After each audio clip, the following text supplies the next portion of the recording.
ఇదే కాదు మిత్రులారా, ఇవాళ ఆలోచన చేయండి. కేసీఆర్ టీఆర్ఎస్ వాళ్ళు మాట్లాడుతున్నారు, కృష్ణానది జలాలలో 10 ఏళ్ళైన ప్రాజెక్టులు పూర్తి చేయలే. రోజమ్మ పెట్టిన రాగి సంకటి నాటుకోడు పులుసు తిని బల్చి అల్సిచ్చి ఇవాళ కృష్ణానది జలాలు రాయలసీమలకు తరలించకపోతుంటే పోతిరెడ్డిపాడు పొక్క పెద్దదైనా, ముచ్చుమర్రిలో నీళ్లు పోయినా, మాల్యాలలో లిఫ్టులు పెట్టిన కేసీఆర్ నోట్లో ఏం పెట్టుకున్నాడని నేను అడుగుతున్న. 10 ఏళ్ళు ఎందుకు మాట్లాడలే? మేము వచ్చినాక కొట్లాడి మేము ఆపాలనే ప్రయత్నం చేస్తుంటే మా కాళ్ళలో కట్టె పెడుతున్నాడు, మా కాళ్ళు పట్టి గుంజుతున్నాడు. నీలాకేమన్నా తాగుబోతున్నా, నేనేమన్నా తిరుగుబోతున్నా? కేసీఆర్ తాగుతోటి దిగుతోటి మాట్లాడనికే నేను కేసీఆర్ని కాదు, నేను మీ రేవంత్ అన్నాను. పొద్దునైనా మధ్యాహ్నమైనా రాత్రైనా అర్ధరాత్రి అయినా హోస్లో ఉండేటోని, మీ సహకారంతో జోష్లో పనిచేసేటోని. నాకా నువ్వు చదువు చెప్పేది?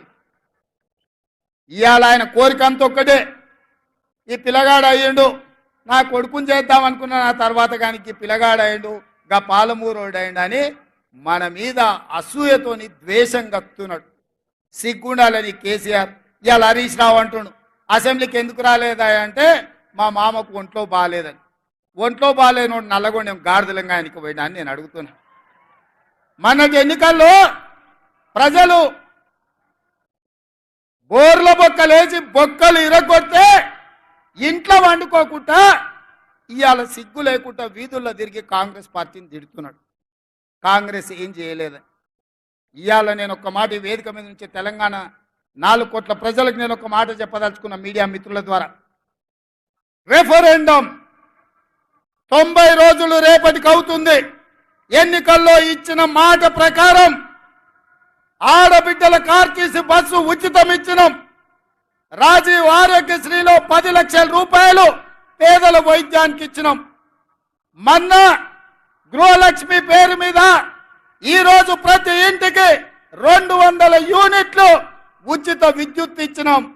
ప్రతి ఆడబిడ్డలకు కట్టెల పొయ్యి నుంచి విముక్తి కలిగించి ఆనాడు సోనియమ్మ దీపం పథకం తెచ్చి గ్యాస్ పొయ్యి సిలిండర్ ఇచ్చి 400కి సిలిండర్ ఇస్తే కేడీ మోడీ కలిసి 1200 చేసిరు. ఎన్నికలప్పుడు ఆడబిడ్డల కష్టాలు తీర్చడానికి 500 రూపాయలకే సిలిండర్ ఇస్తామని చెప్పినాం, ఇచ్చి చూపించినాం.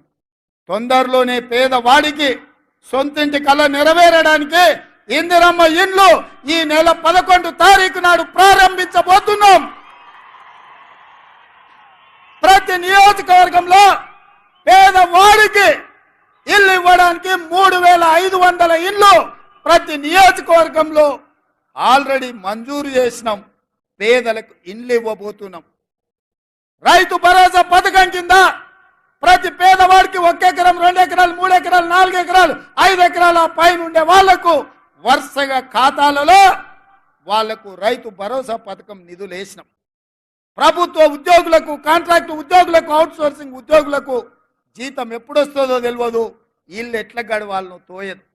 అట్లాంటి పరిస్థితిలో ప్రతి నెల 1వ తారీఖు నాడు ప్రభుత్వ ఉద్యోగులకు, పెన్షన్దారులకు 1వ తారీఖు నాడు జీత భత్యాలు ఇచ్చి వాళ్ళు కూడా మన వాళ్ళే, మన కుటుంబ సభ్యులే అని చెప్పి ఇవాళ వాళ్ళు జీత భత్యాలు ఇచ్చినాం. మహాలక్ష్మి గ్రూపులు ఎక్కడికి పోయినా మా ఆడబిడ్డల్ని కలిసి సంఘాలను బలోపేతం చేయడానికని బ్యాంకు లింకేజ్ ద్వారా వాళ్లకు నిధులు ఇచ్చే ప్రయత్నం చేస్తున్నాం.